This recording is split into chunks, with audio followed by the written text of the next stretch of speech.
Hello my dear student, welcome to foundation biology. তোমাদের আজকের যে ক্লাসটি শুরু হতে যাচ্ছে সেটা তোমাদের এর আগের দিন যে ক্লাস হয়েছে সেই ক্লাসের নেক্সট একটা টপিক। তো এই টপিকটা খুবই ইম্পর্টেন্ট তোমাদের জন্য, তোমাদের পরীক্ষার জন্য। তবে একটা কথা বলতে চাই, যারা তোমরা আগের ক্লাসটি করনি অবশ্যই কিন্তু এই ক্লাসটি করে নাও। যদি এই ক্লাসটি না করে থাকো, মানে আগের ক্লাসটি যদি না করে থাকো, তাহলে এই ক্লাসটি কিন্তু তোমরা ভালোভাবে বুঝতে পারবে না, ঠিক আছে? তো এর আগের ক্লাসটি দেখে নেওয়ার পরে যারা ক্লাসটি করনি তারা ক্লাসটি দেখে নিয়ে এই ক্লাসটি করো। তো চলো কথা আমার এবার শুরু করি টপিকে। তো টপিকে যাওয়ার আগে কিছু কথা বলতে চাই। আমরা জানি জলই আমাদের জীবন, তাই না? আমরা এর আগের দিনে টপিকে অনেক মজার মজার জিনিস পড়েছিলাম, অনেক জিনিস জেনেছি, অনেক কিছু আমাদের বোঝা হয়েছে। তারপরেও যদি কোনো কিছু ডাউট থাকে তো তোমরা আমাকে ডাউট ক্লিয়ার করে নিও। তো চলো, বিষয়টা হচ্ছে যে আজকে যে টপিকটা আমি বলতে যাচ্ছি তার আগে ছোট্ট একটা বিষয় তোমাদের বলি। ধরো এটা হচ্ছে একটা, আমি একটা গ্লাস নিয়েছি, ঠিক আছে? এই গ্লাসের মধ্যে আমি কি নিয়েছি? জল। তোমরা খাতাতে হেডিং করো এইভাবে লিখে, জল, ঠিক আছে?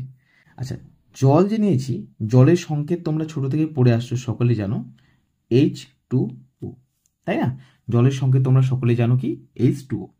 এখন বিষয়টা হচ্ছে এই জলের মধ্যে যে H2O আছে, এই H2O যেটা রয়েছে এটার মধ্যে কি পাচ্ছ? যে একটা হচ্ছে, এটাকে বলে হচ্ছে হাইড্রোজেন, আর এটাকে বলে হচ্ছে অক্সিজেন।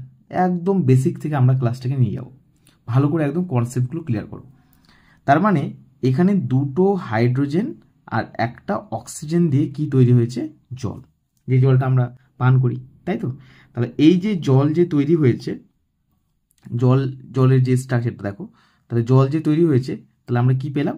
যে জল তৈরি হয়েছে দুটো হাইড্রোজেন এবং একটি অক্সিজেন নিয়ে। এখন বিষয় হচ্ছে, আমি যদি তোমাদেরকে কোশ্চেন করি যে এই জল মধ্যে কি কি রয়েছে, তাহলে তোমরা নিঃসন্দেহে বলতে পারবে যে জলের মধ্যে রয়েছে হাইড্রোজেন এবং অক্সিজেন। আচ্ছা, এবার আমি যদি বলি এই যে গ্লাসটা দেখতে পাচ্ছ, এই গ্লাসটা কি দিয়ে তৈরি হতে পারে? সেটা কাঁচ দিয়ে তৈরি হতে পারে, অথবা হতে পারে স্টিলের তৈরি হতে পারে, স্টিল হতে পারে, অথবা হতে পারে এটা তামার তৈরি, তাই তো? তাহলে গ্লাসটা অনেক কিছু দিয়ে তৈরি হতে পারে। এখন তোমরা আমাকে বলো যে তোমরা পদার্থ কে কে জানো? পদার্থ কি? আমি যদি বলি পদার্থ কি, তাহলে দেখো, আমি যদি বলি এই গ্লাসটা হচ্ছে একটা পদার্থ, বলতে পারি কি না? তাহলে গ্লাস রয়েছে, গ্লাসের মধ্যে কি আছে? জল আছে। তাহলে আমি বলতে পারি গ্লাস কি একটা পদার্থ। কেন? পদার্থর সংজ্ঞা হচ্ছে এই কি স্থান অধিকার করে আছে, ঠিক কি না? সরি, বারবার স্পেলিং মিস্টেক হয়ে আছে। অধিকার কি করছে? স্থান অধিকার করে আছে, ঠিক আছে? তার সাথে কি করছে? এ আমরা কিন্তু ইন্দ্রিয়ের সাহায্যে, মানে আমাদের শরীরের অঙ্গ প্রত্যঙ্গের মাধ্যমে একে কি জানতে পারি, ঠিক আছে? এর আকার বা আয়তন রয়েছে। তাহলে আমরা কি বলছি? এটাকে পদার্থ। ক্লিয়ার? এইবারে বিষয়টা হচ্ছে, একটা জিনিস খুব ভালো করে লক্ষ্য করো। ধরো এটা একটা বক্স, ধরো এটা একটা লোহার বক্স, পুরোপুরি সলিড লোহার। তাহলে আমি বলতে পারি লোহাকে যদি এই বক্সটাকে টুকরো টুকরো করি, তাহলে আমি এরকম অসংখ্য ছোট ছোট বক্স পেতে পারি, হ্যাঁ কি না? অবশ্যই। আমি যদি বক্সটাকে টুকরো টুকরো করতে শুরু করি, এই বড় বক্সটাকে, তাহলে এরকম অসংখ্য ছোট ছোট বক্স পাবো। ইয়েস। আচ্ছা, এইবারে কি করলাম? এই বক্সগুলোকেও আমি যদি টুকরো টুকরো করতে শুরু করি, তাহলে দেখবো এর মধ্যে ছোট্ট কিছু কিছু পার্ট পাবো, খুবই সূক্ষ্ম সূক্ষ্ম ছোট ছোট পার্ট পাবো এরকম, ঠিক আছে? তার মানে এটাকে আমি বলতে পারি যে এই বক্সটা তাহলে কি দিয়ে তৈরি? এরকম ছোট ছোট পদার্থ দিয়ে তৈরি, বা কিছু অংশ দিয়ে তৈরি, এরকম দেখতে। তার মানেটা কি? এই টুকরোটাকে আর ভাঙা যাবে না,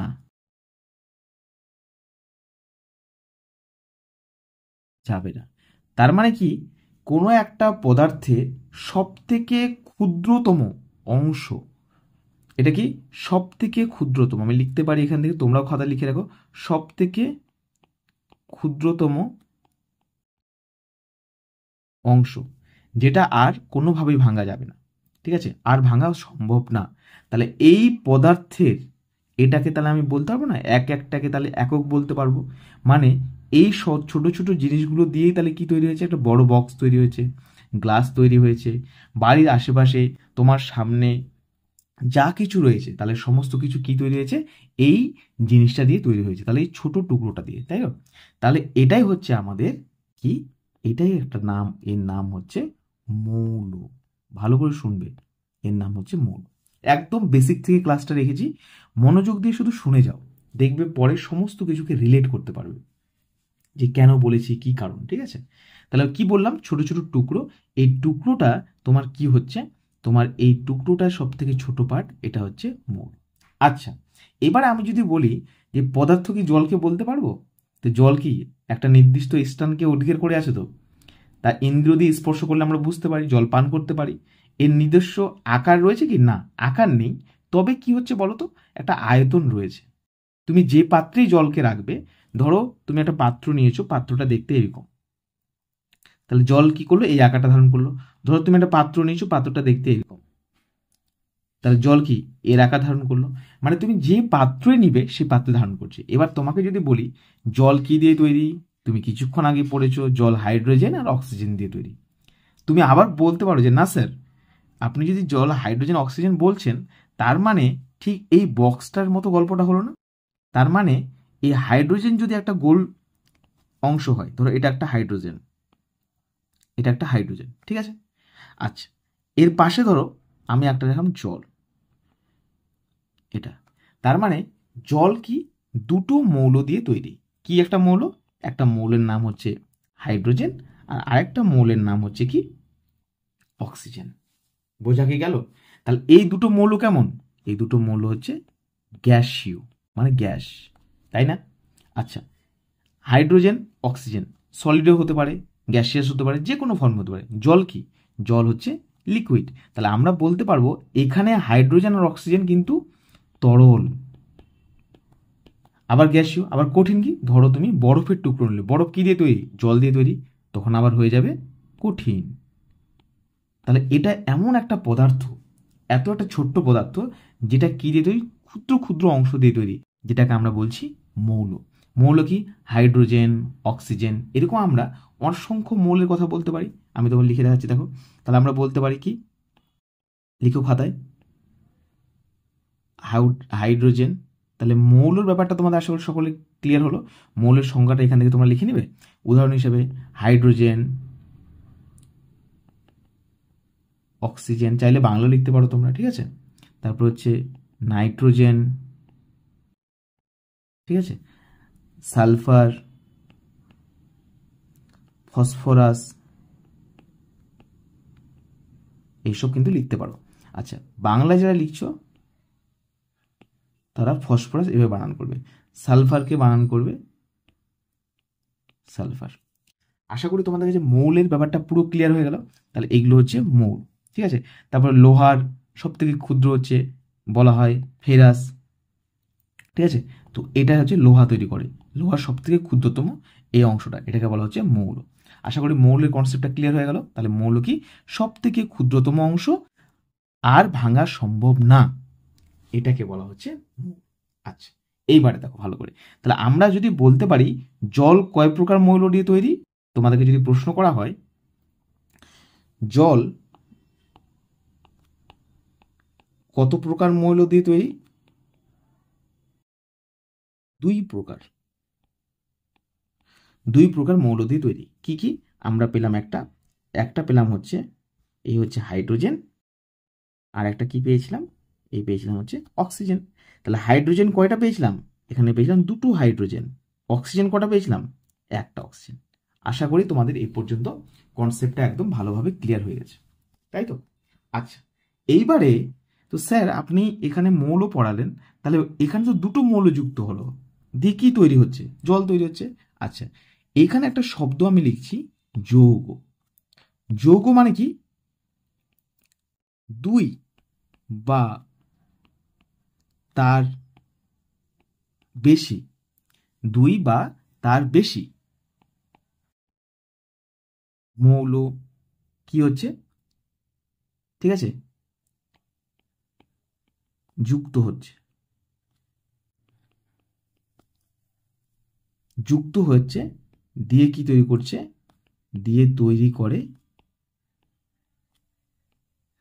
মনে হচ্ছে লাইফ সায়েন্স ক্লাসে আমি কি যেন পড়াচ্ছি না। আচ্ছা দেখো, আস্তে আস্তে সমস্ত কিছু ক্লিয়ার হবে একদম।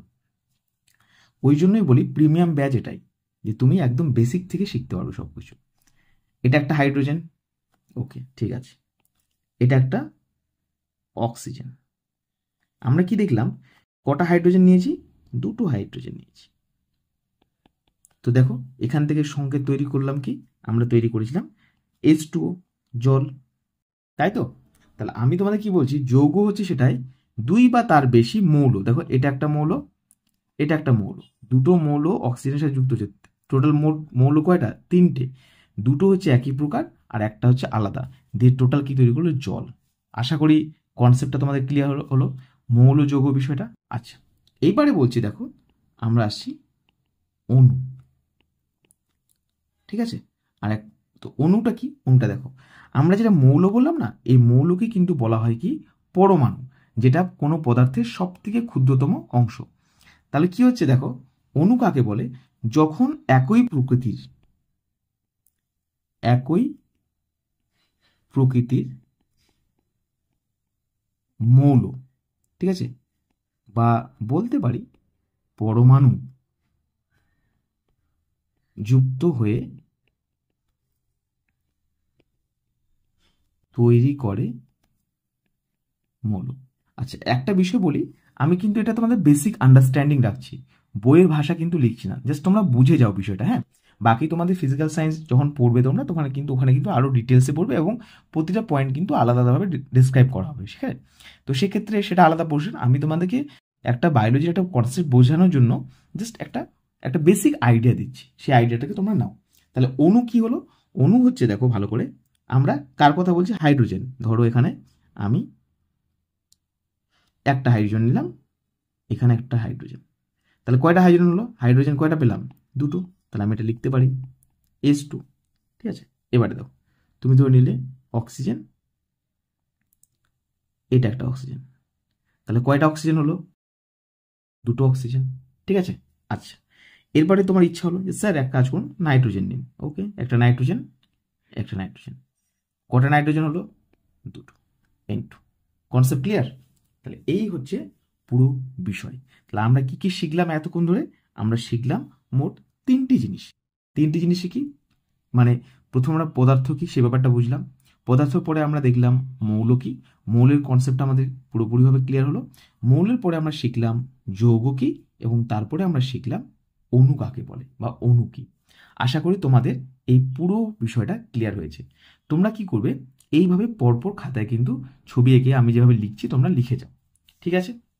ওকে, যারা তোমরা আমার সাথে লিখতে পারছো না তোমরা ভিডিওটাকে পজ করে দিয়ে নোটটা করে নাও, ঠিক আছে। চলো নেক্সট, নেক্সট একটা বিষয় হচ্ছে, আচ্ছা এখন অন্য গল্প, এটা থেকে গেল খাতার মধ্যে, এবার নেক্সট গল্প শোনো। নেক্সট গল্প হচ্ছে, আমরা যদি একটা কনসেপ্ট তোমাকে বলছি, ধরো আমি একটা শব্দ লিখছি, হ্যাঁ দেখো হাইপোথিসিস। হাইপোথিসিস মানে কি স্যার, হাইপোথিসিস মানে হচ্ছে অনুমান করা,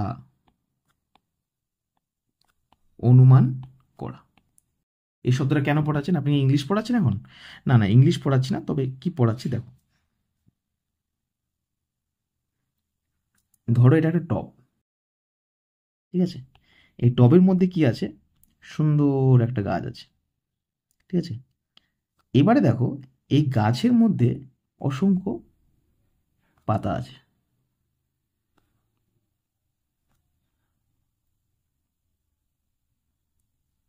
ঠিক আছে, অসংখ্য পাতা আছে। এখন আমি তোমাদেরকে বললাম এই যে পাতাগুলো দেখতে পাচ্ছ বা এই গাছগুলো, গাছটা যে দেখতে পাচ্ছ, এই গাছটা কেমন যেন নুয়ে পড়ছে। তাহলে আমি এখান থেকে এটাকে বলতে পারি, একটা ডায়াগ্রাম একটা ড্র করছি এখানে, দেখছি যে এই পাতার যে স্ট্রাকচারটা, এই যে পাতার এই গঠনটা ধরো নুয়ে পড়ছে পাতাটা, ঠিক আছে, গাছটা ধরো নুয়ে পড়েছে, গাছটা ধরো নুয়ে পড়েছে, পাতাগুলো এরকম দেখতে হয়ে গেছে। তো শুরুতে ছিল কেমন, কি সুন্দর একদম ঝলমলে চকচকে গাছটা ছিল, এখান থেকে পাতাটা এরকম হয়ে গেছে। তাহলে একটা বিষয় হচ্ছে, ধরো আমি বললাম যে তোমাকে বললাম যে বাবু দেখো এটা কি হয়েছে, এটা মনে হয় জলের ঘাটতি হয়েছে, তুমি এক কাজ করো এই গাছটার মধ্যে তুমি কিছু পরিমাণ জল দিয়ে দাও সুন্দরভাবে। জল যদি দিয়ে দাও তাহলে কিন্তু গাছটা সুন্দরভাবে বড় হয়ে উঠবে, আবার ঠিক হয়ে যাবে। ঠিক আছে, তুমি কি করলে, জল নিয়ে গিয়ে এই গাছটার মধ্যে দিতে শুরু করলে। ঠিক আছে, তাহলে এবার যদি জল দিতে শুরু করো তাহলে কথা হচ্ছে জল দেওয়ার পরে হতে পারে যে গাছটা কিন্তু আবার সুন্দরভাবে বেঁচে উঠবে। তাহলে আমরা কি বলছি, গাছটা সুন্দরভাবে বেঁচে উঠছে, এটা আমরা ধরে নিচ্ছি। জল দেওয়ার পরে গাছটা কিন্তু বেঁচে গেল, ধরো গাছটা বেঁচে গেল, তাহলে আমরা কি বলতে পারবো না যে আমাদের অনুমানটা ঠিক ছিল? আমি বললাম আর তুমি জল দিলে, তার মানে কি স্যারের অনুমানটা ঠিক ছিল যে জলের জন্য মনে হয় গাছটা নুয়ে পড়ছিল। আচ্ছা, এটা হচ্ছে 1 নাম্বার শর্ত। 2 নাম্বার শর্ত কি, জল দিলাম তারপরেও গাছটা মারা গেল। তাহলে আমার অনুমানটা কি, অনুমানটা কি হলো, ভুল প্রমাণিত হলো। আর প্রথমের অনুমানটা বেঁচে গেল, তার মানে অনুমান সঠিক। এই যে অনুমান, অনুমান করাটাকে বলা হয় হাইপোথিসিস। ঠিক আছে, হাইপোথিসিস। তো হাইপোথিসিস মানে কি, যে তুমি কোনো কিছুকে ধরে নিচ্ছ। আমি যদি বলি যে আগামী কিছুদিনের মধ্যেই তোমাদের দারুণভাবে প্রস্তুতি হয়ে যাবে, সমস্ত কিছু সিলেবাস কমপ্লিট হয়ে যাবে, ডিসেম্বরের মধ্যে সব শেষ, তারপরে তোমরা ঘুমিয়ে পড়ো, আর কোনো সমস্যা নেই, এটা একটা কন্ডিশন। দেখা গেল আমার সিলেবাস শেষ করতে 8 মাস সময় লাগছে, তখন তুমি বলবে ডিসেম্বরে, না স্যার আপনি বলেছেন কিন্তু হয়নি। তোমার বলে আমি অনুমান করেছিলাম, মানে অনুমান বিষয়টা তোমার আশা করি ক্লিয়ার হয়েছে। তো এরকম অনুমান মানে তুমিও, আমরা অনেক সময় চলাফেরায় কাজকর্মে অনুমান করি না যে আজকে মনে হয় বৃষ্টি হতে পারে, যদি হয়ে যায় তো মিলে গেল, না হলে মিলছে না। ঠিক আছে, আচ্ছা, এবারে এই কনসেপ্টটা যদি ক্লিয়ার হয়ে যায়, চলো নেক্সট কনসেপ্টে আমরা যাই। নেক্সট কনসেপ্টটা কি, নেক্সট কনসেপ্টটা হচ্ছে, দেখো আমি তোমাদের বলছি, সেটা হচ্ছে ধাতব পদার্থ।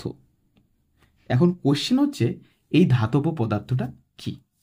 আচ্ছা, ধাতব পদার্থ হচ্ছে, আমি তোমাদের কি বললাম যে আমরা কিছুক্ষণ আগে কি পড়লাম, মৌল পড়লাম, তাই না? তাহলে মৌল যদি পড়েছি তার মানে কি, দেখো বিষয়টা হচ্ছে ধাতব পদার্থ সেই সমস্ত মৌলকে বোঝায়, মানে আমরা কি স্পেসিফিকভাবে কোনো মৌলের কথা বলছি। ধাতব পদার্থ বলতে সেই সমস্ত মৌলকে বোঝায় যারা যদি কোনোভাবে জলে দ্রবীভূত হয়, ধরো ওয়াটারের মধ্যে দ্রবীভূত হলো, দ্রবীভূত ডুবে দেওয়া হলো, ধরো একটা গ্লাস নিলাম, গ্লাস নেওয়া হলো, ঠিক আছে, গ্লাস নেওয়ার পরে এর মধ্যে ধাতবী একটি পদার্থকে দিয়ে দেওয়া হলো, ঠিক আছে, মানে মৌলকে দিয়ে দেওয়া হলো। দেওয়ার পরে যদি দেখা যায় ইলেকট্রন বিন্যাস, মানে অর্থাৎ কি দুই দিক থেকে দুটো কারেন্ট নিয়ে দিলাম, এখানে একটা ব্যাটারি রেখে দিয়েছি, ব্যাটারি দিয়ে কারেন্ট দিলাম। তো কারেন্ট দিলে কি হবে, এই জায়গার মধ্যে দেখতে পাচ্ছি সেই যে জলের মধ্যে যে আমি লিকুইডটা দিলাম, মানে কোনো মৌলকে দিলাম, সাথে সাথে সেই মৌলটা বিশ্লেষিত হয়ে মানে ভেঙে গেল। সাপোজ আমি তোমাদের যদি বলি, ধরো একটা মৌল এফি, মানে লোহার বেসিক এলিমেন্ট, তাই তো। তো এফি যখন জলে দিলাম এবং ইলেকট্রিসিটি দিলাম, এর সাথে সাথে কি তৈরি করে, ইলেকট্রন দেয়। বোঝা গেল? তার মানে দ্রুত কি করছে, ইলেকট্রন দিয়ে দিচ্ছে, দিয়ে ধরো এফি পজিটিভ তৈরি হয়ে গেল। ঠিক আছে, এবার ধরো এই যে বিষয়টা, তাহলে মৌল কি, ধরো জলে দ্রবীভূত হচ্ছে, দ্রবীভূত হওয়ার পরে যারা খুব দ্রুত এই যে ইলেকট্রন দিয়ে দেয়, এটাকে বলা হয় আয়ন। ইলেকট্রন যখন দিয়ে দিল, দিয়ে দেওয়ার পরের যে অবস্থাটা, আগে প্রথমে কি ছিল, শুধু এফি ছিল, যখন একটা ইলেকট্রন দিয়ে দিল তখন সেটা হয়েছে এফি প্লাস। আমি এটা বোঝানোর জন্য একটা কনসেপ্ট বোঝাচ্ছি, পাশে দেখো, ভালো করে বুঝো ব্যাপারটা।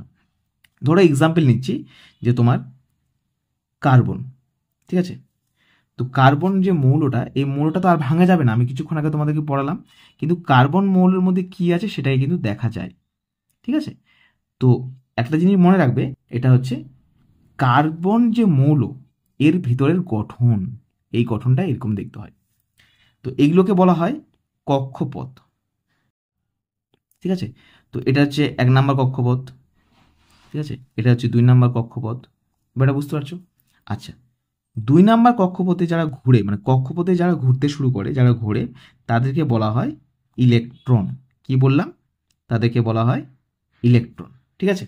তার কক্ষপথ 1-এ ঘুরছে ইলেকট্রন, 2-এ ঘুরছে ইলেকট্রন, আর মাঝে যে কেন্দ্রে থাকে এটাকে বলা হয় নিউক্লিয়াস। নিউক্লিয়াস তার মানে কি? আমি কার্বন মৌল বা পরমাণুর একটা গঠন দেখছি, যে গঠনটা দেখতে ঠিক সৌরজগতের মতো, মানে সূর্যের চারপাশে যেমন গ্রহরা ঘোরে, ঠিক সেই একটা গঠন। সেই গঠনের মধ্যে কি দেখছি? বাইরে অনেকগুলো কক্ষপথ রয়েছে।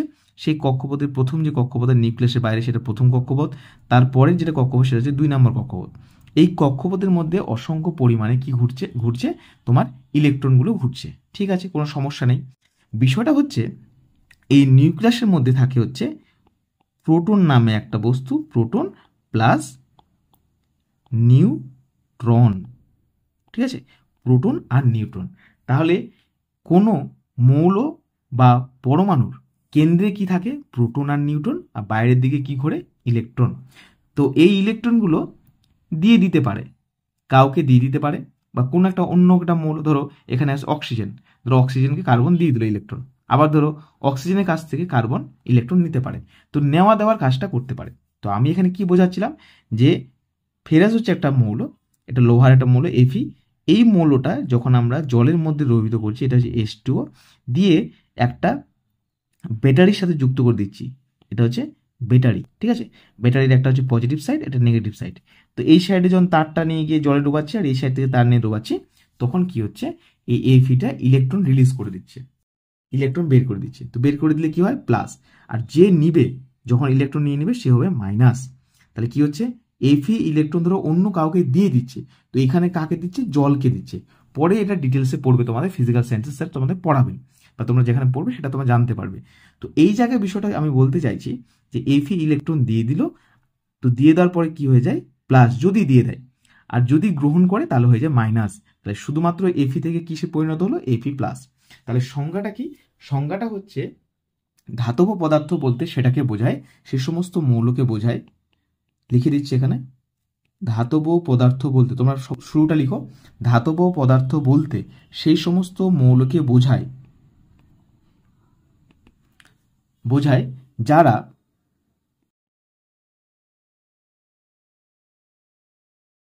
খুব দ্রুত আয়ন সৃষ্টি করে। আয়ন কিভাবে সৃষ্টি হয়? ইলেকট্রন দেওয়ার পরে। ব্যাপারটা বোঝা গেল? ইলেকট্রন দেওয়ার পরে বা গ্রহণ করার পরে আয়ন সৃষ্টি হয়, এবং ধাতব বন্ধন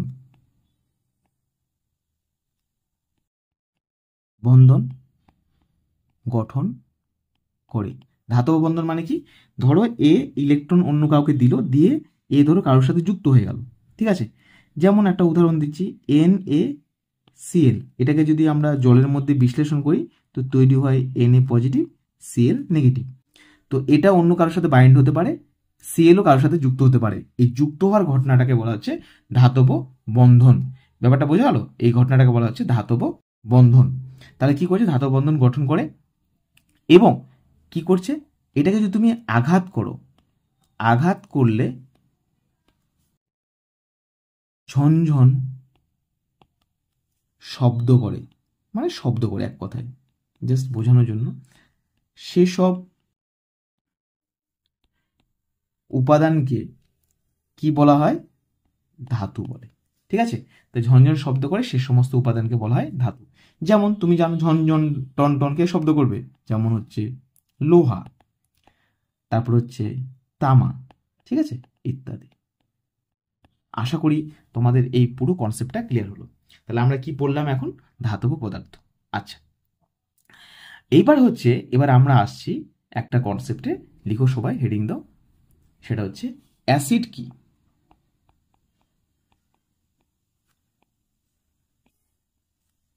অ্যাসিড কি? দেখো বিষয়টা, অ্যাসিড হচ্ছে, আমরা একটা বলছি, দেখো, অ্যাসিড হচ্ছে এমন একটা রাসায়নিক পদার্থ ব্যাপারে তোমাদের লাস্ট ক্লাসে আমি বুঝিয়েছিলাম যে একটি পদার্থের সাথে বিক্রিয়া করে অন্য একটি পদার্থ তৈরি করে, ঠিক আছে।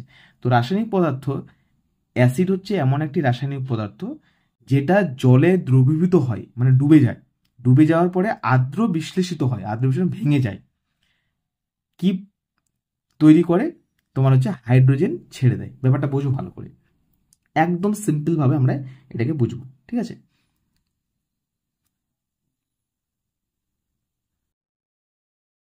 আচ্ছা, ধর একটা গ্লাস নিয়েছি, ঠিক আছে।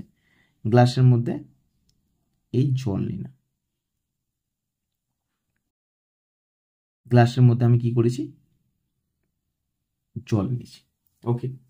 তো গ্লাসের মধ্যে জল নেওয়ার পরে এবার আমি কি করলাম, সেই জলের মধ্যে আমি তোমার এমন কিছু একটা পদার্থ দিয়ে দিলাম, ঠিক আছে। ধরো এইখানে একটা পদার্থ দিচ্ছি, যে পদার্থটা ওই যে গল্পটা আবার সেম, ধরো এদিক থেকে পজিটিভ চার্জ আর এদিক থেকে নেগেটিভ কিছু, মানে একটা ব্যাটারির সাথে যুক্ত করে দিলাম, ঠিক আছে, প্লাস আর মাইনাস। তো এটা যখন আসবে, তো এটা হচ্ছে ব্যাটারি। তো ব্যাটারির মধ্যে এটা দিলে কি হচ্ছে, যদি আমি ধরো HCl কে দিলাম, তো হাইড্রোক্লোরিক অ্যাসিড, ঠিক আছে, এটাকে যদি আমরা দিয়ে দিই অ্যাড HCl-টাকে, এবার HCl এখানে দেওয়ার পরে যখন তুমি ব্যাটারিটাকে কানেক্ট করে দিবে, সাথে সাথে HCl ভেঙে যাবে কিসে, H পজিটিভ Cl নেগেটিভ। তাহলে HCl-টা একসাথে ছিল, কোনো সমস্যা ছিল না, কিন্তু জলের মধ্যে দ্রবীভূত হওয়ার পর বিশ্লেষিত হয়ে কি দিল, H প্লাস আয়ন, এটাকে বলা হচ্ছে আয়ন। তোমাদের কিছুক্ষণ আগে বোঝালাম আয়ন কি, তাই না। তাহলে অ্যাসিড কি লিখো, অ্যাসিড হচ্ছে রাসায়নিক পদার্থ যা জলে দ্রবীভূত হয়ে আর্দ্র বিশ্লেষিত হলে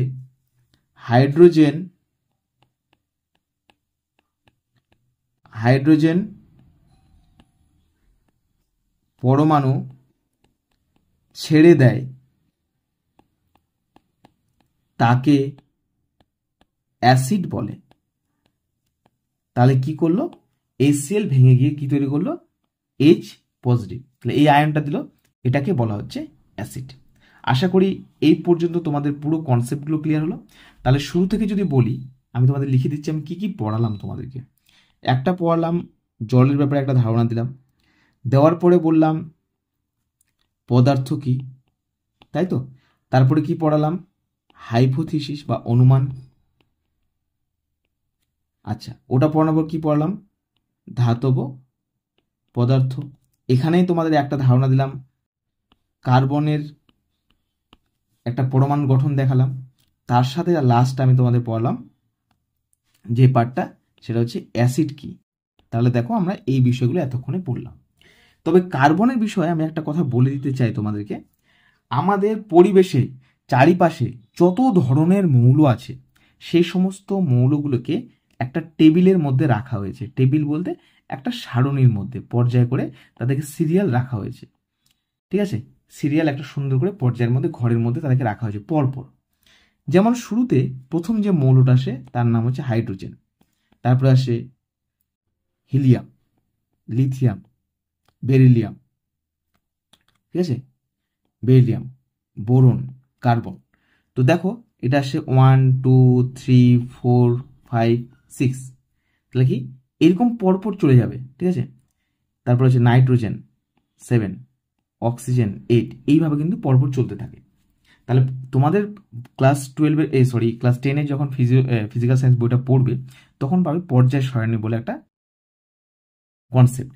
তো এই জায়গায় দেখবে hydrogen, helium, lithium, beryllium, boron, carbon, nitrogen, oxygen, এই যে জিনিসগুলো তুমি দেখতে পাচ্ছ আছে, প্রত্যেকের বাইরে যে নম্বরটা, যত নাম্বার পজিশন, মানে কি এটা হচ্ছে ইলেকট্রন সংখ্যা। আমি তোমাদের কিছুক্ষণ আগে পড়ালাম না যে কোনো একটা মৌলের বাইরে যেটা আছে সেটা হচ্ছে ইলেকট্রন সংখ্যা, সেই সংখ্যাটা কত, কক্ষপথের উপর বিভিন্ন হয়। যেমন কার্বন কত নম্বরে রয়েছে? 6। তাহলে কার্বনের কয়টা ইলেকট্রন রয়েছে? 6টা। বোঝা গেল? যদি কেউ বলে তোমাকে নাইট্রোজেনের কয়টা ইলেকট্রন? 7টা। অক্সিজেনের কয়টা ইলেকট্রন? 8টা। কত নাম্বার ঘর আছে? 8টা। তোমাদের পরীক্ষার জন্য 1 থেকে 30 মনে রাখা উচিত। ঠিক আছে, এইবারে আমি একটু আরেকবার একটা কার্বনের ছবিটাতে আসছি। কার্বনের পরমাণুর মানে নিউক্লিয়াসের বাইরে এরকম কক্ষপথ ছিল। তো কক্ষপথের মধ্যে একটা জিনিস লক্ষ্য করো, প্রথম কক্ষপথে কয়টা ছিল? 2টো। মানে কি 2টো ইলেকট্রন থাকতে পারে। বাইরের কক্ষপথে কয়টা থাকবে? হচ্ছে 4টা। কেন 4টা? ব্যাপারটা বুঝিয়ে বলছি। দেখো, এই যে দেখো কার্বনের পরমাণু সংখ্যা কত? 6। তো 6টাকে এইভাবে বিন্যস্ত আছে বা এইভাবে সাজানো আছে। প্রথমে আছে 2টো, তারপরে আছে 4টা। তো দেখো প্রথমে হচ্ছে এই 2টো, তারপরে হচ্ছে এই যে 4টে। তাহলে সর্বোচ্চ কক্ষপথে কয়টা থাকে? 4টে। তো 4টে আর ভিতরে হচ্ছে 2টো, মোট টোটাল কয়টা কার্বনের পরমাণু ইলেকট্রন সংখ্যা? এটা 6টা। তাহলে ইলেকট্রন সংখ্যা কার্বনের, আমি যদি বলতে ভুল করি তার জন্য সরি। বিষয়টা হচ্ছে কার্বনের ইলেকট্রন সংখ্যা কয়টা হলো? তাহলে 6টা। হয়তো আমি পরমাণু বলতে শুরু করেছিলাম মনে হয়, যাই হোক। তো কার্বনের ইলেকট্রন সংখ্যা হচ্ছে মোট 6টা। তা এই যে 6টা ইলেকট্রন আমরা পেলাম, এই 6টা ইলেকট্রনের মধ্যে বিষয়টা ভালো করে বোঝো। প্রথম কক্ষপথে ইলেকট্রন ম্যাক্সিমাম থাকতে পারবে, ম্যাক্সিমাম ইলেকট্রন প্রথম কক্ষপথ, ফার্স্ট অরবিট ইংরেজিতে বলে, বাংলায় হচ্ছে কক্ষপথ। কক্ষপথে থাকতে পারে সেটা হচ্ছে 2টো। সেকেন্ড অরবিট বা কক্ষপথ, এই জায়গায় কতগুলো কার্বন থাকতে পারে? সেটা হচ্ছে 8টা। তো ভালো করে লক্ষ্য করে দেখো, যখন কোনো এলিমেন্ট বা পরমাণু 8টা ইলেকট্রন তার বাইরের কক্ষে পেতে পারে, এই সংখ্যাটা অনেক সময় চেঞ্জ হয়। আমি এখন জাস্ট বেসিক বোঝাচ্ছি, পরবর্তী সময় তোমরা দেখবে 8টা হতে পারে, 18টা হতে পারে, ঠিক আছে, এরকম সংখ্যাটা চেঞ্জ হয়। তো আমি জাস্ট তোমরা জেনে রাখো এখন, যে যদি কোনো মৌলের বাইরের কক্ষপথে 8টা ইলেকট্রন হয়, তাহলে সে কি হয়ে যায়? স্টেবল, মানে নিষ্ক্রিয়, কারোর সাথে বিক্রিয়া করে না। যতক্ষণ না 8টা ইলেকট্রন হয় ততক্ষণ সে বিক্রিয়া করতে থাকে। তাহলে কার্বনের বাইরে কয়টা ইলেকট্রন আছে? ভালো করে দেখে বলো। 1টা, 2টো, 3টে, 4টে। তো 4টে যদি ইলেকট্রন হয়, এ কি নিষ্ক্রিয় হবে? কি বললাম এখনই? নিষ্ক্রিয় হবে? একদমই নিষ্ক্রিয় হবে না। তার মানে কি, এই প্রতিনিয়ত কি করতে চাইবে? কারোর সাথে বিক্রিয়া করতে চাইবে, বা আমি বলতে পারি এইভাবে সিম্পল ভাষায়, যে যুক্ত হতে চাইবে, কারোর সাথে যুক্ত হতে চাইবে, ঠিক আছে, কারোর সাথে। তো কি করে? এর যে 4টে ইলেকট্রন আছে, এর জন্য কার্বনকে আমরা দেখব সবসময় 4টে হাত। মানে এ যদি 4টে, এর মধ্যে কয়টা? 4টে। আর অন্য কারো কাছ থেকে যদি 4টা নিয়ে নিতে পারে, বা ওদের সাথে যদি বন্ধনী করতে পারে, দুই বন্ধুর কাছে ধরো 10 টাকা আছে, একজনের কাছে 10 টাকা আছে। তো বলো, ঠিক আছে বন্ধু, আজকে তো বাড়ি যেতে হবে, টোটো ভাড়া হচ্ছে 5 টাকা করে, তা তুই আজকে আমাকে 5 টাকা দিয়ে দে, আমি বাড়ি পৌঁছে যাই। তো 10 টাকাটাকে কি করলো? 5 টাকা টোটো কাউকে দিয়ে দেওয়া হলো। তাহলে তারা দুজনে বাড়ি যেত, তাহলে একটা পরস্পরের মধ্যে সম্পর্ক হলো, তাই না? আচ্ছা, তো এইরকম ঠিকভাবে কার্বনের বাইরে কয়টা ইলেকট্রন রয়েছে? 4টা। তাহলে ওকে যদি 8টা পেতে হয়, বা কারোর সাথে যদি বন্ধনী যুক্ত হতে হয়, তাহলে কয়টা দরকার? তাহলে তার দরকার হচ্ছে আরও 4টে। তাহলে 4 + 4 কয়টা হচ্ছে? 8টা হয়ে যাচ্ছে। তাহলে এর পাশে এসে কেউ যুক্ত হতে পারে। দেখা গেল কোনো একটা মৌল আছে যার ইলেকট্রন সংখ্যা 4টা বেশি আছে, তো একে দিয়ে দিবে, দিয়ে এরা দুজন একসাথে বন্ধুত্ব করবে। আবার দেখো, হাইড্রোজেন কত নাম্বারে আছে? 1 নাম্বারে আছে, হ্যাঁ কি না? তাহলে আমি যদি বলি এই 4টে হাতে, মানে কার্বনের কয়টা হাত পেলাম? 4টে হাত। এই 4টে হাতে যদি 4টা হাইড্রোজেন যুক্ত হয়ে যায়, কারণ হাইড্রোজেনের বাইরে কটা করতে হবে? কারণ এর তো একটা। হাইড্রোজেন এদের ক্ষেত্রে ব্যতিক্রম, হাইড্রোজেনের ক্ষেত্রে বাইরের কক্ষপথে 2টো হলেও ও স্টেবল হয়ে যায়, মানে নিষ্ক্রিয় হয়ে যায়। তো হাইড্রোজেনের বাইরে দেখো একটা, এর তো 1 নাম্বারে, মানে এই হাইড্রোজেন পরমাণুর বাইরে যেটা কক্ষপথ আছে, সেখানে একটা ইলেকট্রন আছে। এর ইলেকট্রন চাই, তাহলে কয়টা? আরেকটা চাই। তাহলে আরেকটা যদি কারো কাছ থেকে পায়, বা দুজনে যদি শেয়ার করে, ঠিক আছে, শেয়ার করলে তাহলে কি হচ্ছে? দুজনের মধ্যে সম্পর্কটা ভালো হয়ে যাচ্ছে। তাহলে হাইড্রোজেন কি করছে? কার্বনের পাশে গিয়ে যুক্ত হয়ে যাচ্ছে, বলছে বন্ধু তুই 50 আমি 50, তোর কাছে একটা হাত আছে আর আমার কাছে একটা, দুইজন মিলে বন্ধু। এখানে একটা হাত, এখানে একটা হাত। একটা হাত মানে হাইড্রোজেন নিজের ইলেকট্রনটাকে দিচ্ছে আর কার্বনের একটা ইলেকট্রনকে নিচ্ছে, তো এরকম 4টে ইলেকট্রন যুক্ত হচ্ছে। কথা বোঝা গেল? এইভাবে শেয়ার করে থাকে, এটা সমযোজী বন্ধনী।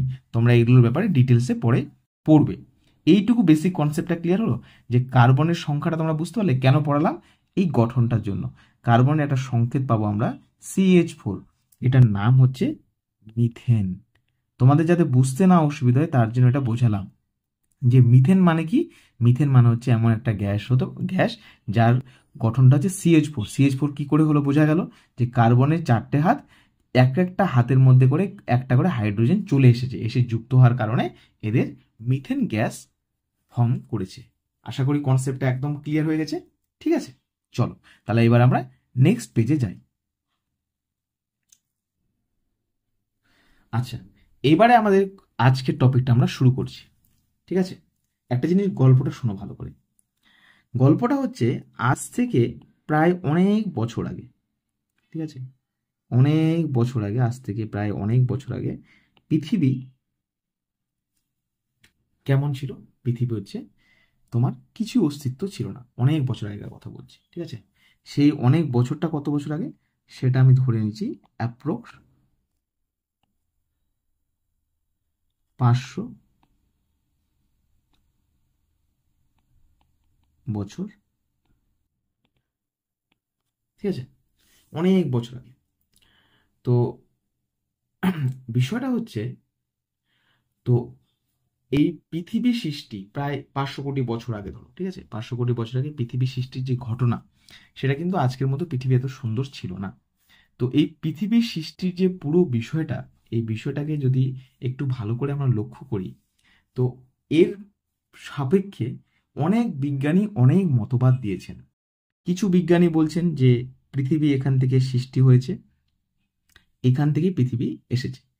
তো এইখান থেকে পৃথিবী যে আসলো, মানে সূর্য থেকে যে পৃথিবীর যে সৃষ্টিটা হলো, সেই সৃষ্টিটা কিন্তু অত সহজ ছিল না। বা আজকে এই পৃথিবীর মধ্যে যে প্রাণের অস্তিত্ব, সেটা কিন্তু এতটা সহজ ছিল না। ঠিক আছে, তাহলে এটা হচ্ছে সূর্য। সূর্য আগে কি ছিল, পুরো গ্যাসীয় পিণ্ড। এই জ্বলন্ত সূর্যের টুকরো থেকে হতে পারে, অথবা এই পুরো বিশ্ব ব্রহ্মাণ্ড, অর্থাৎ সূর্যের মতো আরো অসংখ্য নক্ষত্র রয়েছে, সেই নক্ষত্রের বাইরে কোনো একটা ধূলিকণা আর কি, ছোট ছোট ছোট ছোট নক্ষত্রের অংশগুলোকে এক জায়গায় নিয়ে নাকি একটা পৃথিবী সৃষ্টি হয়েছে। তাহলে এগুলো কি সমস্ত কিছু হচ্ছে অনুমান। তাহলে অনুমান ব্যাপারটা আশা করি আজকে বুঝতে পেরেছো তোমরা, অনুমান শব্দটা কেন পড়ালাম। তাহলে বিভিন্ন বিজ্ঞানী অনুমান করছেন যে পৃথিবীর সৃষ্টি হয়েছে সূর্য থেকে। সূর্য ছিল জ্বলন্ত গ্যাসীয় পিণ্ড, সেখান থেকে পৃথিবীর সৃষ্টি। তো কি বলা হচ্ছে, পৃথিবী যখন সৃষ্টি হয় সেই সময় আনুমানিক টেম্পারেচার ছিল, সেটা হচ্ছে তোমার 5000 থেকে 6000 ডিগ্রি সেন্টিগ্রেড। ঠিক আছে, পৃথিবী যখন সৃষ্টি হয় সে সময় তাপমাত্রা ছিল 5000 থেকে 6000 ডিগ্রি সেন্টিগ্রেড। আচ্ছা, এই সময় তোমার আমি যে সমস্ত এলিমেন্ট বা মৌলের কথা বললাম, যেমন এক্সাম্পল দিচ্ছি কার্বন।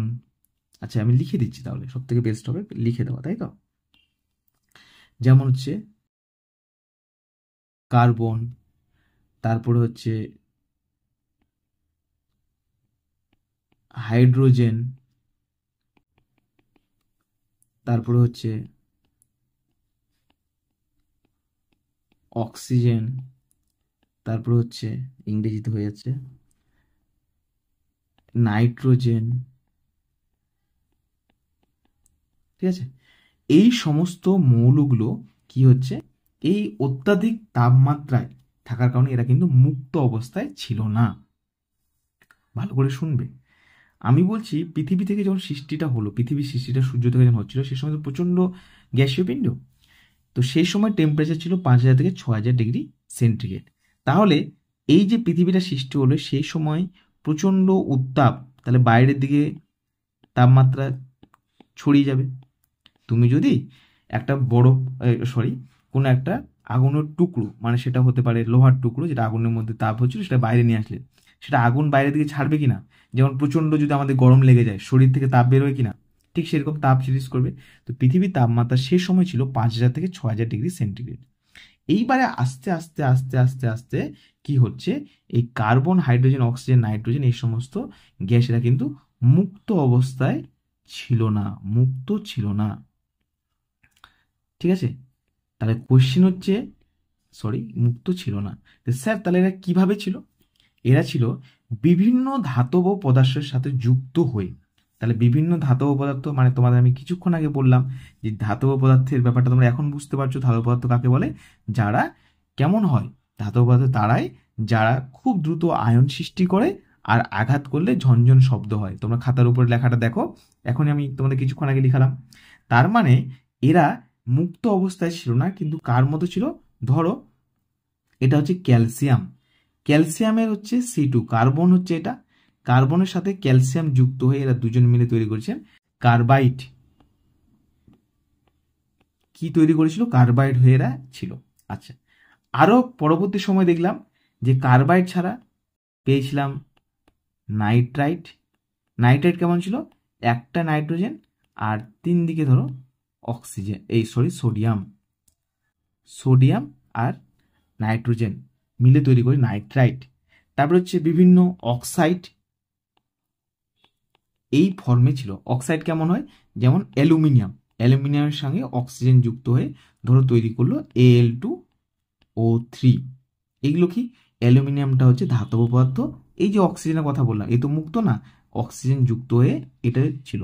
তার মানে 5000 থেকে 6000 ডিগ্রি সেন্টিগ্রেড উষ্ণতা যে টেম্পারেচার ছিল সেই সময় বিভিন্ন ধাতব পদার্থের সাথে, তাহলে তোমরা খাতায় নোট করো, আমি বলে দিচ্ছি। 5000 থেকে 6000 ডিগ্রি সেন্টিগ্রেড উষ্ণতায় সেই সময় এইভাবে লিখবে, কার্বন, হাইড্রোজেন, অক্সিজেন, নাইট্রোজেন মুক্ত অবস্থায় ছিল না, দিয়ে দাঁড়িয়ে দাও। তারপর লিখো বিভিন্ন ধাতব পদার্থের সাথে। ধাতব পদার্থ কি? যেমন ক্যালসিয়াম, তারপরে হচ্ছে সোডিয়াম, অ্যালুমিনিয়াম, বিভিন্ন ধাতব পদার্থের সাথে এগুলি মানে কোনগুলি? কার্বন, হাইড্রোজেন, অক্সিজেন, নাইট্রোজেন যুক্ত হয়ে কি তৈরি করেছিল? তৈরি করেছিল কার্বাইড, খুবই ইম্পর্টেন্ট একটা পয়েন্ট, তৈরি করেছিল নাইট্রাইট, তৈরি করেছিল অক্সাইড। আশা করি তোমাদের কাছে কনসেপ্টটা একদম ক্লিয়ার। ঠিক আছে, এবারে দেখো পৃথিবী হচ্ছে আমাদের নীল গ্রহ। চলো নীল গ্রহকে আরেকবার আঁকি। তো পৃথিবীর এই যে টেম্পারেচার আস্তে আস্তে কি হয়? যদি বাইরের দিকে তাপটা চলে যায় তো আস্তে আস্তে টেম্পারেচার কমে কিনা? হ্যাঁ কিনা বলো? টেম্পারেচার অবশ্যই কমে। টেম্পারেচার যদি কমতে শুরু করে, ধর টেম্পারেচার কমতে কমতে কমতে কত আসলো? 1000 ডিগ্রি সেন্টিগ্রেড। তাহলে তুমি একটা জিনিস ভেবে দেখো, ধরো তুমি একটা বাটির মধ্যে কি নিয়েছো? গরম দুধ নিয়েছো, ঠিক আছে? বা তুমি ধরো দুধকে বয়েল করা হচ্ছে, তো দুধকে যখন বয়েল করা হচ্ছে কড়াইয়ের ব্যাপারটা নেই, কনসেপ্ট ভালো হবে। কড়াইয়ের মধ্যে ধরো দুধটা গরম করা হচ্ছে, ঠিক আছে? তো সেই সময় দুধটা যখন তুমি গরম করছো, তাহলে গরম করতে গেলে সেই জায়গায় দুধটা বয়েল হচ্ছে হচ্ছে হচ্ছে, এবার তুমি হঠাৎ কি করলে? এটার ভলিউমটা কমিয়ে দিলে। তাহলে দুধটা যখন এই জায়গায় আস্তে আস্তে ঠান্ডা হতে শুরু করলো, দেখবে দুধের উপরে একটা পাতলা আস্তরণ পড়ে যায়, তাই না? আস্তরণ পড়ে যায়, আমরা কি বলি? স্বর বলি এটাকে, ঠিক আছে? তোমাদের এলাকায় কি নাম কমেন্টে জানিও, ঠিক আছে? তো দুধের স্বর পড়ে, তো সেই স্বরটা যখন পড়ে, উপরে দিয়ে একটা আস্তরণ পড়ে, সেই আস্তরণটা কেন পড়ছে? কারণ আস্তে আস্তে টেম্পারেচারটা ইভাপোরেট করলো। ঠিক পৃথিবী যখন জ্বলন্ত গ্যাসীয় পিণ্ড ছিল, তার বাইরে থেকে টেম্পারেচার যখন আস্তে আস্তে কমতে শুরু করলো, টেম্পারেচারটা কমছে কমছে কমছে আস্তে আস্তে কমতে কমতে একটা সময় পৃথিবীর উপরের ভাগে কি হলো? আস্তরণ পড়তে শুরু করলো। পৃথিবীর উপরের ভাগের দিকে আস্তরণ পড়তে শুরু করলো, ঠিক আছে? আস্তরণ পড়তে শুরু করলো এই ভাগটাতে, পৃথিবীর উপরের ভাগের দিকে। তাহলে ভিতরের দিকে এখন কি হচ্ছে? জ্বলন্ত পিণ্ডটা আছে, সূর্য মামা থেকে যেটা এসেছিল পৃথিবীর ভিতরের দিকে এখনো জ্বলন্ত পিণ্ডটা আছে। তাহলে বাইরের দিকে কি হচ্ছে? তোমার একটা উপরে ভাগে আস্তরণ পড়তে শুরু করলো আর তাপমাত্রা আরো কমতে শুরু করলো। আস্তরণ পড়লো, তার সাথে কি হচ্ছে? এটা তাপমাত্রা কমতে শুরু করলো। তাহলে এখন আমরা যে টপিকটা পড়ছি, তাহলে দেখো এটা কি? পৃথিবী সৃষ্টির একটা ধারণা। পৃথিবী মানে পৃথিবী সৃষ্টি হলো কিভাবে, ব্যাপারটা বুঝতে পারলে? এটা বিজ্ঞানে অনুমান করছেন, হাইপোথিসিস যে ব্যাপারটা তোমাদেরকে পড়লাম। তাহলে পৃথিবীর কেন্দ্রে কি? এখনো জ্বলন্ত পিণ্ড রয়েছে ভিতরের দিকে। টেম্পারেচার ধরো কমতে কমতে কমতে কমতে কত হলো, 1000 ডিগ্রি সেন্টিগ্রেড হলো। এখন একটা কনসেপ্ট তোমাকে বলি, ধরো এটা হচ্ছে একটা বালতি, ঠিক আছে, এই বালতিটা তুমি নিলে, বালতির মধ্যে তুমি কি করলে, সুন্দরভাবে কি করছো, সার্ফকে গুলে দিচ্ছ, সার্ফকে গুলছো। তো সার্ফ যখন গুলবে বালতির মধ্যে, তুমি হাত দিয়ে গুলছো, তো দেখবে বালতির মধ্যে সার্ফটা তুমি গোলার সাথে সাথে সার্ফের যে ভারী ভারী পার্টিকেলগুলো আছে, কোনাগুলো, সার্ফের কোনাগুলো, সেটা জলের দিকে নিচে পড়ে যায় না, তারপরে বারবার ঘুরিয়ে ঘুরিয়ে ঘুরিয়ে ঘুরিয়ে যেটা জলের সাথে মেশানো হয়, ফেনা তৈরি হয়। তা আমি বলছি, যেগুলো ভারী অংশ নিচে পড়ে যায় কিনা আর হালকা অংশ উপরের দিকে হয়, ঠিক সেরকমভাবে আস্তে আস্তে পৃথিবীর কেন্দ্রের দিকে ভারী ধাতুগুলো জমা হতে শুরু করলো। ব্যাপারটা বুঝতে পারছো? আর হালকা ধাতুগুলো পৃথিবীর উপরিভাগে থাকতে শুরু করলো। তাহলে পৃথিবীর, আমরা যদি এটাকে দেখি, তাহলে কীরকম স্ট্রাকচারটা হলো, তার মানে এই পার্টটা আছে, ঠিক আছে। এবার পৃথিবীর এই ভাগটা লক্ষ্য করো, এই ভাগটা তো একটা আস্তরণ তৈরি করছে, এই ভাগটা তো উপরের দিকে হালকা স্তর, আর ভিতরের দিকে মানে সেন্টারের দিকে এই জায়গাটা হচ্ছে ভারী স্তর। তার মানে ভারী মৌলগুলো সব পৃথিবীর কেন্দ্রের দিকে যেতে শুরু করলো। এখানে কি ভারী মৌল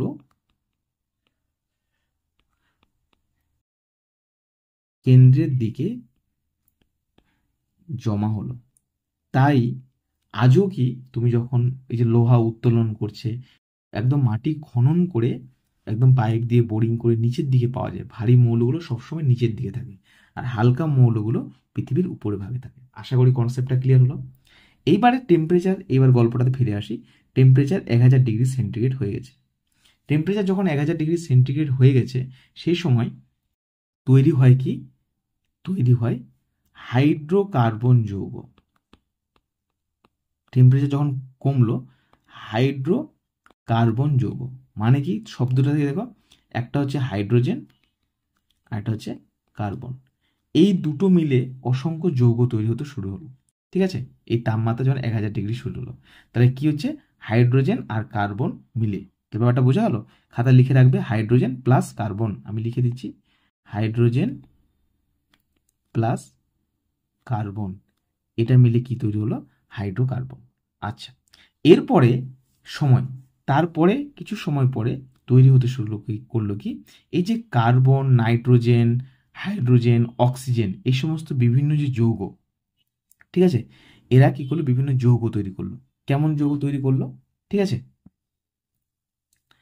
এরা যে যৌগটা তৈরি করলো দেখো, যেমন নাম পাবে তোমরা, সায়ানোজেন, সেটাকে বলা হয় সিএন। তৈরি করলো আরো পদার্থ, মিথেন, CH4, ঠিক আছে। তৈরি করলো কি, যেমন তৈরি করলো হচ্ছে অ্যামোনিয়া,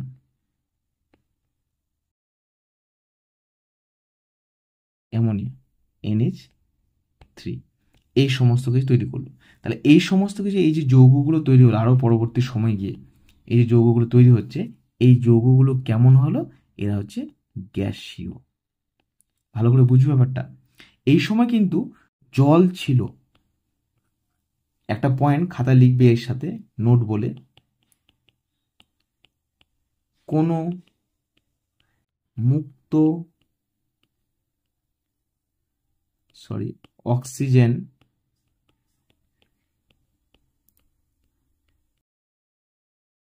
ছিল না। মানে কি, কোনো মুক্ত অক্সিজেন তোমার এই সময় ছিল না। আচ্ছা, মুক্ত অক্সিজেন ব্যাপারটা কি স্যার, এটা একবার বলে দিন। ওকে, ঠিক আছে, চলো তাহলে মুক্ত অক্সিজেনের ব্যাপারটা আমি তোমাদেরকে বুঝিয়ে দিচ্ছি, ঠিক আছে। মুক্ত অক্সিজেনের কনসেপ্টটা হচ্ছে, ধরো আমি একটা কথা বলছি, আমি 1 গ্লাস জল নিলাম, ঠিক আছে, 1 গ্লাস জল নিলাম। তাহলে এই যে জলটা আমি নিলাম, এই জলের মধ্যে যদি তোমাকে আমি বলি যে কি কি রয়েছে, হাইড্রোজেন আর অক্সিজেন, তোমাকে যদি বলি নাকটা ডুবিয়ে অক্সিজেনটা নাও, নিতে পারবে? পারবে না, মানে আলাদা করতে পারবে না। কিন্তু কিছু প্রাণী আছে যারা নিতে পারে, সেটা কথা বলছি না আমি বলছি যে মুক্ত অক্সিজেন থাকা মানে কি, মানে হাইড্রোজেনের সাথে যুক্ত না, বাতাসে এমনি মুক্ত, যেমন আমরা এখন নিঃশ্বাস প্রশ্বাস নিচ্ছি, সেটা হচ্ছে মুক্ত। তাহলে এখন যেমন মুক্ত, তখন পরিবেশে কিন্তু মুক্ত অক্সিজেন ছিল না, কিন্তু জল ছিল। যেমন একটা মঙ্গল গ্রহে কিছুদিন আগে রিসার্চ পাবলিশড হয়েছে, ওখানে এসেছে যে মঙ্গল গ্রহে নাকি জলের মতো কিছু অংশ পাওয়া যাচ্ছে, বরফ বা অন্যান্য গ্রহের মধ্যে জলের অস্তিত্ব আছে কিন্তু অক্সিজেন নেই। তার মানেটা কি? তার মানেটা যে মুক্ত অক্সিজেন নেই। ব্যাপারটা বোঝা গেল? মুক্ত অক্সিজেন মানে যে আমরা নিঃশ্বাস প্রশ্বাস নিচ্ছি বাতাসে, যেটা বর্তমান। আর দ্রবীভূত পর্যায়ে অক্সিজেন কিন্তু আছে, কিন্তু পরীক্ষাটা ভুল করে কেউ মার্ক করো না যদি কোনো অপশন থাকে এরকম যে সেই সময় অক্সিজেন ছিল না, এটা ভুল। অক্সিজেন ছিল, কিন্তু কিভাবে? যুক্ত অবস্থায়, কোনো মুক্ত অবস্থায় না। পরীক্ষায় কোশ্চেন আসতে পারে যে পৃথিবী সৃষ্টির সময় অক্সিজেন কি অবস্থায় ছিল? মুক্ত অবস্থায়, যুক্ত অবস্থায়, অথবা আসতে পারে যে কোনোটি নয় অপশন, বা তিনটে হলো।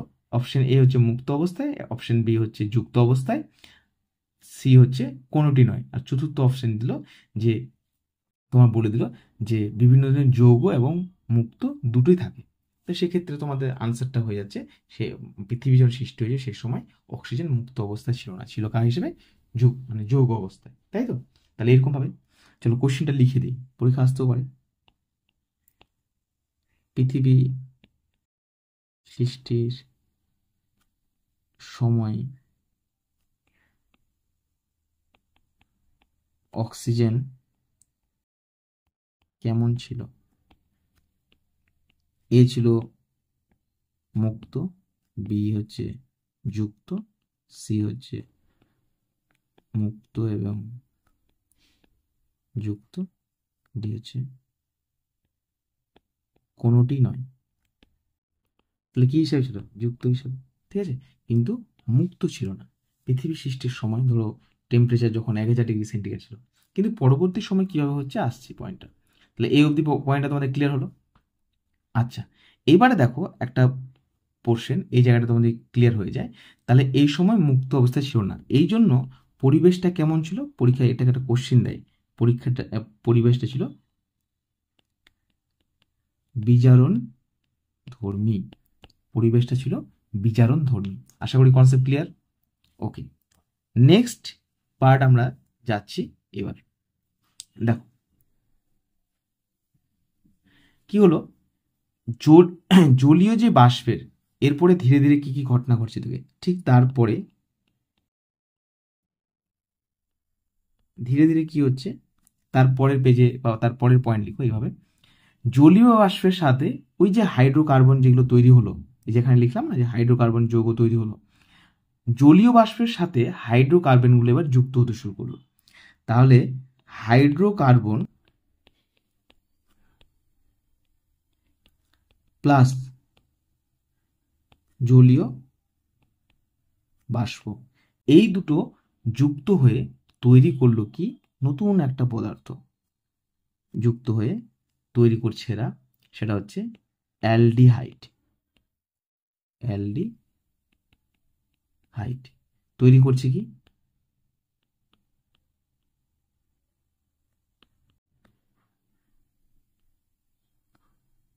কিটো অ্যাসিড। আচ্ছা, তৈরি করছে কি? এছাড়া তোমার তৈরি করছে অন্যান্য অ্যাসিড। তার মানে এই যে হাইড্রোকার্বন আর জলীয় বাষ্প এটা যুক্ত হয়ে, ঠিক আছে, আস্তে আস্তে তৈরি করলো অ্যালডিহাইড, কিটো অ্যাসিড, তারপর অ্যাসিড। এইগুলোকে একসাথে একটা কমন নাম আছে, এই নামটা হচ্ছে অক্সি, আর হচ্ছে ও হাইড্রোক্সি যৌগ। তা তোমাদের শুধু মনে রাখতে হবে পরীক্ষার জন্য যে কি নাম পেলাম, একটা হচ্ছে অ্যালডিহাইড, একটা হচ্ছে কিটো, একটা হচ্ছে অ্যাসিড। এগুলোকে কি বলা হয়? অক্সি হাইড্রোক্সি যৌগ। আশা করি কনসেপ্ট ক্লিয়ার, ঠিক আছে। পরবর্তী সময় এই যে যৌগগুলো ভালো করে শুনবে, পরবর্তী সময় অক্সি আর হাইড্রোক্সি যৌগের সাথে এই দুটো যৌগ, আমি আবার কমন নাম লিখছি ডিরেক্ট, অক্সি ও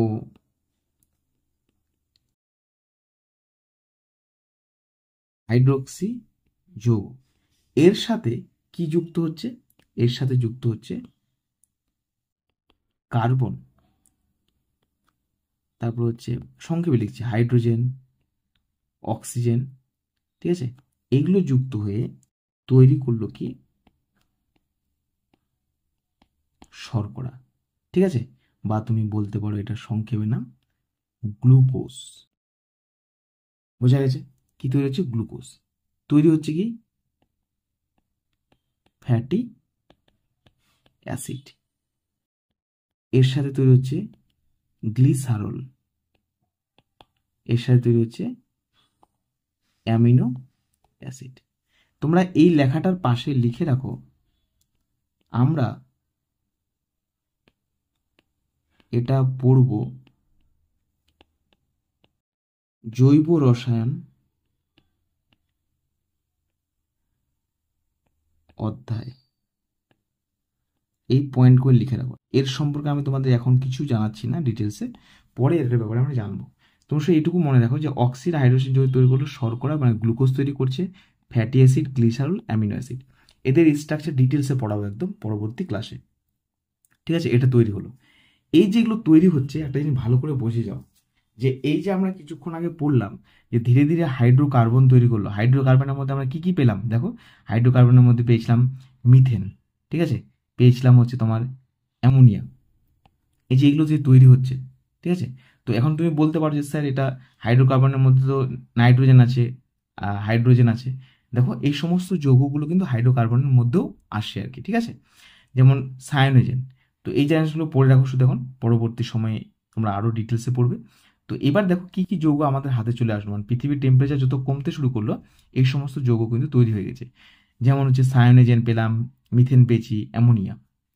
এগুলো আরও ঠান্ডা যখন হচ্ছে এরা নিজেদের মধ্যে বন্ধন তৈরি করছে, দিয়ে দেখো তৈরি করছে অ্যালডিহাইড, কিটোন অ্যাসিড, যেটাকে নাম দিলাম আমরা অক্সি, আর হচ্ছে হাইড্রোক্সি। এবার এরা কি হচ্ছে কার্বন, হাইড্রোজেন, অক্সিজেন যেটা আমরা শুরুতে পেয়েছিলাম ওদের সাথে এরা আবার বিক্রিয়া করেছে, করে তৈরি করেছে শর্করা মানে glucose, fatty acid, amino acid. ব্যাপারটা ক্লিয়ার হচ্ছে আশা করি। এবার দেখো, ধরো তোমাকে আমি বলছি, ধরো এটা হচ্ছে একটা পুঁথি, এরকম ধরো অসংখ্য পুঁথি আছে, ঠিক আছে।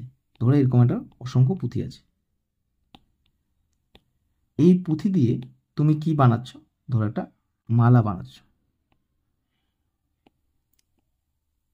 বুঝা গেছে? তুমি এই পুঁথি দিয়ে কি বানাচ্ছ? ধরো একটা মালা বানাচ্ছ। বিষয়টা হচ্ছে এই যে মালাটা তুমি তৈরি করছো, তাহলে আমি যদি তোমাকে এবার বলি এই মালাটার স্ট্রাকচারটা যে দেখতে পাচ্ছ, এটার গঠনটা, সেই গঠনটা বেসিক্যালি পুরো স্ট্রাকচারের যে গঠনটা, এই যে গঠনটা, এই যে ধরো মালা তৈরি হলো, তাহলে আমি বলতে পারি মালার এক একটা অংশ, তাহলে এগুলো কি পুঁথি, তাই তো? ঠিক সেরকমভাবে পুরো যে মালাটা একটা সিঙ্গেল স্ট্রাকচার, মানে এই যে ডায়াগ্রামটা আমরা ড্র করেছি এটা সিঙ্গেল স্ট্রাকচার, এই স্ট্রাকচারটাকে একটা যখন থাকবে এটাকে বলা হয় মনোমার, ঠিক আছে। এরকম যখন অসংখ্য থাকছে এরকম পুরো চেন, এটাকে বলা হচ্ছে পলিমার। তাহলে পলিমার কি দিয়ে তৈরি? পরীক্ষা যদি কোশ্চেন আসে, পলিমার হচ্ছে মনোমার দিয়ে তৈরি। তাহলে মনোমার অনেকগুলো মনোমার একসাথে তৈরি করে, লিখে দিচ্ছি, অনেকগুলো মনোমার মিলে তৈরি করে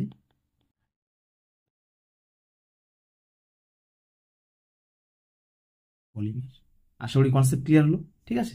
আচ্ছা, এইবারে দেখো আমি কি বলছি, এই যে glucose, fatty acid, glycerol, amino acid, এগুলো আসলে কি?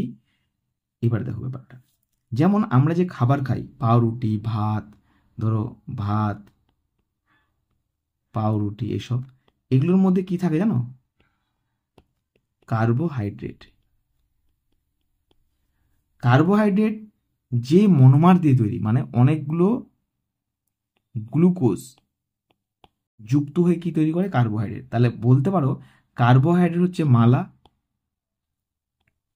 আর গ্লুকোজ হচ্ছে কি পুঁথি।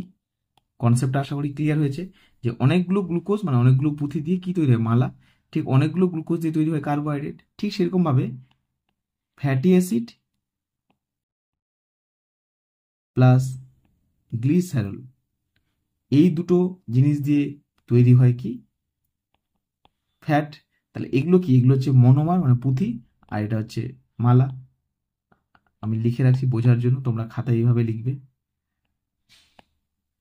নোট তোমরা পেয়ে যাবে, ঠিক আছে, অনলাইনার। আচ্ছা, এরপরে ধরো amino acid. Amino acid, amino acid হচ্ছে পুঁথি, আবার লিখছি, এই পুঁথি দিয়ে কি তৈরি হচ্ছে? মালা। মালা মানে কি? প্রোটিন, ঠিক আছে। এবার তোমাকে যদি বলা হয় যে মনোমার, অনেকগুলো মনোমার মিলে কি তৈরি হচ্ছে? পলিমার। তাহলে আমরা বলতে পারি না যে গ্লুকোজের পলিমার কি? কার্বোহাইড্রেট। ফ্যাটি অ্যাসিড গ্লিসারলের পলিমার কি? ফ্যাট। অ্যামিনো অ্যাসিডের পলিমার কি? প্রোটিন। কনসেপ্ট আশা করি তোমাদের পুরোপুরি ক্লিয়ার, ঠিক আছে। এইবারে দেখো আমরা একটা ছোট্ট কনসেপ্ট নিয়ে সামনে এগোবো। সেটা হচ্ছে এই যে পুরো উত্তপ্ত যে বিষয়টা, আবার চলছি পৃথিবীর স্ট্রাকচারে। তার মানে কি? সে সময় জল আছে, সমস্ত কিছু আছে, টেম্পারেচার এত হাই, তার মানে এই সব জায়গায় প্রচুর পরিমাণে জলও আছে। এই যে উপরে যে আস্তরণটা পড়েছে পৃথিবীর পৃষ্ঠের, তাহলে এইদিকে কি আছে? জলরাশি প্রচুর আছে। তো জলরাশিটা কেমন? প্রচণ্ড গরম। সেই জলরাশির মধ্যে কি কি পড়লো? বিভিন্ন hydrocarbon, hydrogen, carbon, nitrogen, oxygen মিলে মিথেন, সায়োনোজেন, ঠিক আছে। তারপরে আমরা কি পেলাম? বিভিন্ন হাইড্রোক্সি যৌগ, তার সাথে কি পেলাম? শর্করা, গ্লুকোজ, এগুলো। এই যে সমস্ত কিছু মিলে যখন একটা জিনিস দেখো ভালো করে, আমি লিখছি সমুদ্রের গরম জল, ঠিক আছে, তার সাথে কি বিভিন্ন যৌগগুলো যে যুক্ত হলো, বিভিন্ন যৌগ, সেই যৌগগুলোর মধ্যে কি আসছে? সেই যৌগগুলোর মধ্যে আমরা পাচ্ছি কি? যেমন পাচ্ছি হচ্ছে কার্বোহাইড্রেট, আমি আর লিখছি না, হ্যাঁ, কার্বোহাইড্রেট পাচ্ছি, প্রোটিন পাচ্ছি, ফ্যাট পাচ্ছি, ঠিক আছে, সমস্ত যা যা যৌগ পেলাম। তারপর তোমরা হাইড্রক্সি, কার্বক্সি যে যৌগগুলো, সমস্ত যৌগ এগুলো যুক্ত হচ্ছে, যুক্ত হয়ে আমাদের বেসিক্যালি কি তৈরি করছে? দেখো, এরাই যে বলা হয় হট ডাইলুট স্যুপ। আর এটা দিল নামকে? এটার নাম দিল বিজ্ঞানী, তার অনুমান বা তার ধারণা, তিনি এটা নামটা দিলেন যে পৃথিবী এই সময় এরকম ছিল।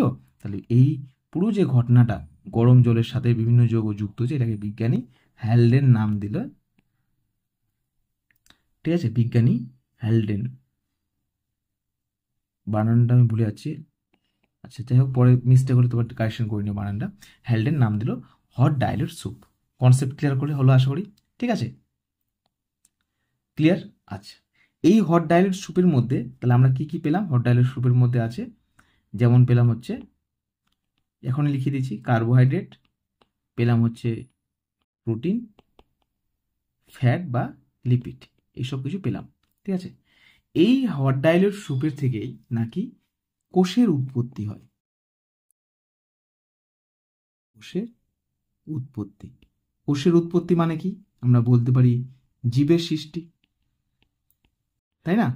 এই যে জীবের সৃষ্টির ধারণা, এবারে এখানে হচ্ছে আজকের টপিক আমাদের, সেটা হচ্ছে কোষের উৎপত্তি। তাহলে কথা থেকে হলো এই হট ডাইলুট স্যুপ থেকে। এখানে দুইজন সায়েন্টিস্টের আগমন হয়, একটা হচ্ছে ওপারিন, ঠিক আছে, আর একটা হচ্ছে বিজ্ঞানী ফক্স। তাহলে এই দুজন সায়েন্টিস্ট দুটো মতবাদ দিবে। কি মতবাদ? দেখো, একজন কি বলছে? হট ডাইলুট স্যুপ থেকে দুটো গঠন তৈরি করছে, মানে একটা ধারণা আর কি, একটা মডেল দিল যে পৃথিবীর সৃষ্টি এরকমভাবে হয়েছে, ঠিক আছে। তো একটা সায়েন্টিস্ট সে বলছে, কি বলছে? এরকম একটা স্ট্রাকচার, একটু মিস্টেক করে দাও,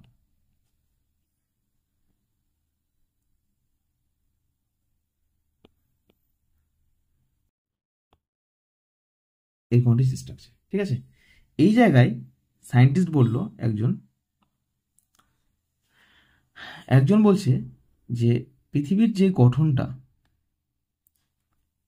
জীবের যে সৃষ্টি, সেই জীবের সৃষ্টিতে তিনি বললেন যে একটা এরকম একটা স্ট্রাকচার পাচ্ছি, যেই স্ট্রাকচারের তিনটে ভাগ, সব থেকে বেশি যে পরিমাণে থাকলো সেটা হচ্ছে প্রোটিন একটা ভাগে, আরেকটা ভাগে থাকলো হচ্ছে কার্বোহাইড্রেট, আর আরেকটা ভাগে ছিল লিপিড। আর দেখো বাইরের দিকে একটা দ্বিস্তরীয় আবরণ, দ্বিস্তর, ঠিক আছে, আবরণ। এই যে দ্বিস্তর যে আবরণটা, এই আবরণটাকেই কি হচ্ছে, ভিতরের দিকে প্রোটিন, কার্বোহাইড্রেট, লিপিডকে ঘিরে আছে চারিদিক থেকে। এই মডেলটা বা এই ধারণাটা কে দিলেন, অনুমানটা করলেন কে, ওপারিন, বিজ্ঞানী ওপারিন। ঠিক আছে, এই মডেলটা তিনি নাম দিলেন কোয়াজারভেট, কোয়াজারভেট মডেল। পরীক্ষায় একটা কোশ্চেন আসতে পারে, কোয়াজারভেট মডেল কে দেন, দিয়েছিল কি, বিজ্ঞানী ওপারিন। Concept clear? তো হট ডাইলের স্যুপ থেকে একটা নতুন একটা গঠন দিল, সেই গঠনটা কি, সেটা হচ্ছে দ্বিস্তরীয় মডেল।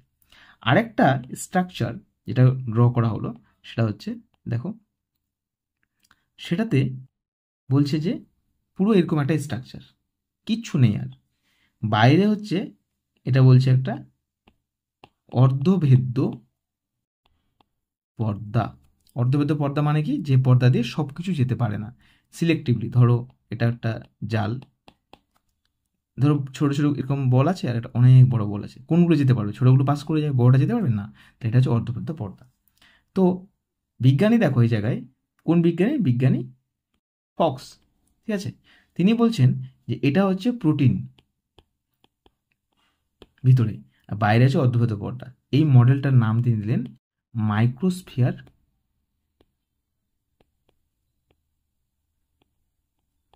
মডেল। এই যে মাইক্রোস্ফিয়ার মডেল তিনি ধারণা দিলেন, এটা কিন্তু দুটোই অনুমান। দুইজন বিজ্ঞানী বললেন যে জীব সৃষ্টির আগে এরকম কিছু একটা হয়েছিল, যে প্রোটিনের বাইরে অর্ধবদ্ধ পদার্থ ছিল, আর একজন বলছে না, প্রোটিন, কার্বোহাইড্রেট, লিপিড বাইরে দ্বিস্তরীয় আবরণ ছিল। এটা হচ্ছে স্ট্রাকচার। এই দুজনের যে স্ট্রাকচার বা গঠন, এই গঠনটাই পরবর্তী সময় আরও নতুন কিছু ধারণা জন্ম দেয় বা অনুমান আসে। ধরে নেওয়া হয় যে এই দুটো মডেলের গঠনের সাথে, ধরে নেওয়া হয় যে এটাও ঠিক, দুটোই ঠিক। এটা যেহেতু অনুমান, সেটা তো পরীক্ষা দ্বারা প্রমাণ করা সম্ভব না, এটা অনুমান। তো অনুমানই বলেছিল যে এই যে গঠনটা, এই গঠনের সাথে তাহলে কি আমরা বলতে পারি, মানে মাইক্রোস্ফিয়ার মডেল, অথবা একটা হচ্ছে কোয়াজারভেট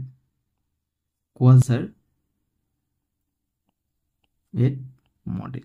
আমার একটু স্পেলিং ভুল হয়, তোমরা একটু অ্যাডজাস্ট করে নিও।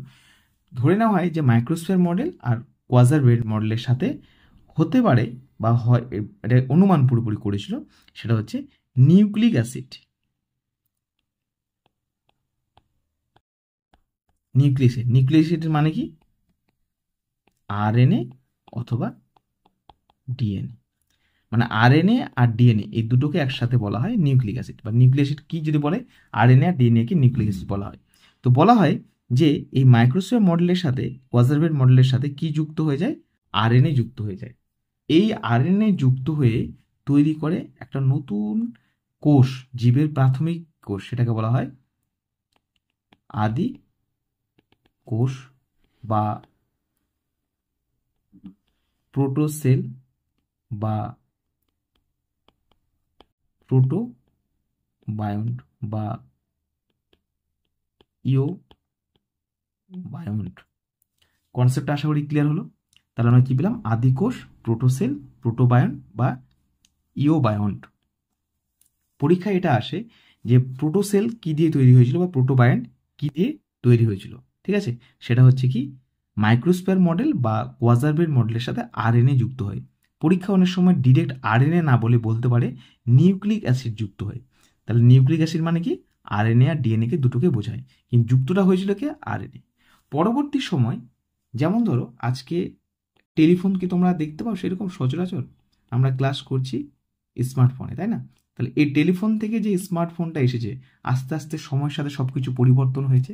ঠিক কোষের মধ্যেও সময়ের সাথে আস্তে আস্তে পরিবর্তন হয়, ঠিক আছে।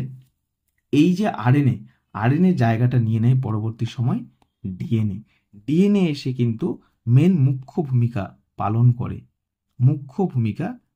করে।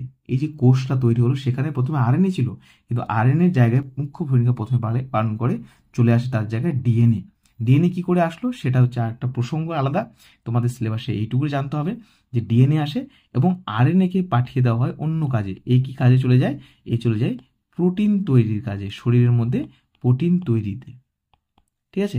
এই প্রোটিন তৈরিতে যাওয়ার পরেই এই যে মাইক্রোস্ফিয়ার মডেল বা কোয়াজারভেট মডেলের যে স্ট্রাকচারটা পেলাম, তার সাথে প্রথমে আরএনএ, পরবর্তী সময় আরএনএ জায়গাটা সরে গিয়ে ডিএনএ চলে আসে এবং ডিএনএর জায়গাটা আসার পরে আরএনএ চলে যায় প্রোটিন তৈরি করতে। এই যে একটা স্ট্রাকচার, এই স্ট্রাকচারটা পরবর্তী সময় তৈরি করে নতুন একটা কোষ, যার নাম আমরা নতুন চ্যাপ্টারে পড়ব প্রোক্যারিওটিক সেল বা কোষ।